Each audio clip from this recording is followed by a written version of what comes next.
ॐ वसुदेवसुतं देवं कंसचाणूरमर्दनं देवकी परमानन्दं कृष्णं वन्दे जगद्गुरुं श्रीकृष्णं वन्दे जगद्गुरुम्।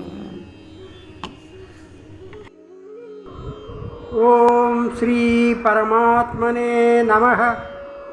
श्रीमद्भगवद्गीता अद पंचमोऽध्यायः।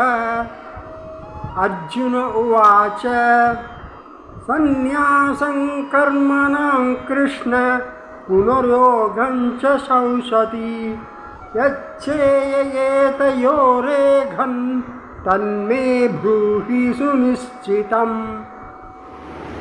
श्रीभगवानुवाच सन्न्यासः कर्मयोगश्च निःश्रेयसकरावुभौ तयोस्तु कर्मसन्न्यासात् कर्मयोगो विशिष्यते। ज्ञेयः स नित्यसन्न्यासी यो न त्वेष्टि न काङ्क्षति निर्द्वन्द्वो हि महाबाहो सुखं बन्धात् प्रमुच्यते। साङ्ख्ययोगौ पृथक् बालाः प्रवतन्ति न पण्डिताः एकमप्यास्थितः सम्यक् उभयोर्विन्दते फलम्। यत्साङ्ख्यैः प्राप्यते स्थानं तद्योगैरपि गम्यते। एकं साङ्ख्यं च योगं च यः पश्यति स पश्यति। सन्न्यासस्तु महाबाहो दुःखमाप्तुमयो गतः योगयुक्तो मुनिर्ब्रह्म न चिरेणाधिगच्छति।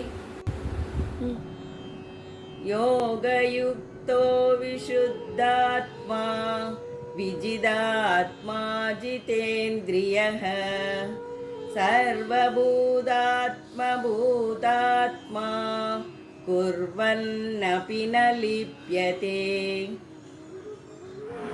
नैव किञ्चित् करोमीति युक्तो मन्येत तत्त्ववित् पश्यन् शृण्वन् स्पृशन् जिघ्रन् नश्नन् गच्छन् स्वपन् श्वसन्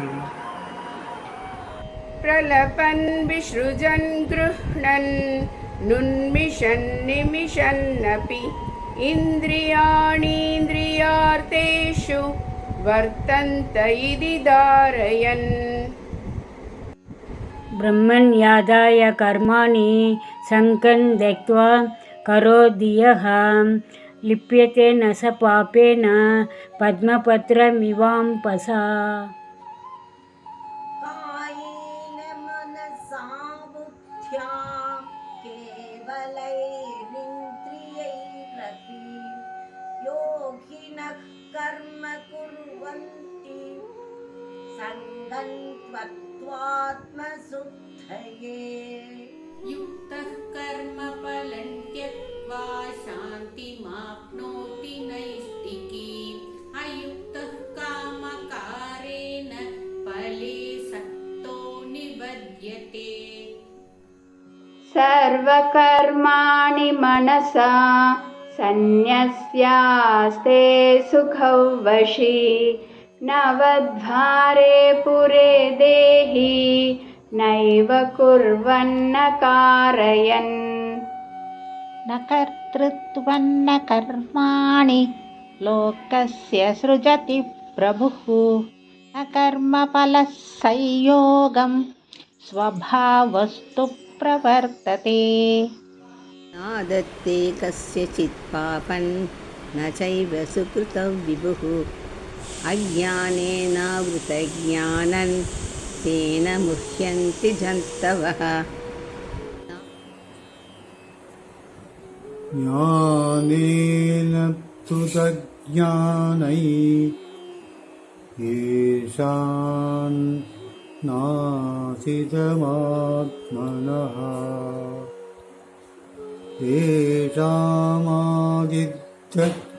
येषामादित्यवज्ञानं प्रकाशयति तत्परम् तद्बुद्धयस्तदात्मानस्तन्निष्ठास्तत्परायणाः गच्छन्त्य पुनरावृत्तिं ज्ञाननिर्धूतकल्मषाः विद्याविनयसम्पन्ने ब्राह्मणे कविहस्तिनि शुनि चैव श्वपाके च पण्डिताः समदर्शिनः इहैव तैर्विदस्सर्गो येषां साम्ये स्थितं मनः निर्दोषं हि समं ब्रह्म तस्मात् ब्रह्मणि ते स्थिताः प्रहर्ष्येत् प्रियं प्राप्य नो द्विजेत् प्राप्य च प्रियं स्थिरबुद्धिरसम्मूढो ब्रह्मणे स्थितः बाह्यस्पर्शे स्वसक्तात्मा विन्दत्यात्मनि यत्सुखम् स ब्रह्मयोगयुक्तात्मा सुखमक्षयमश्नुते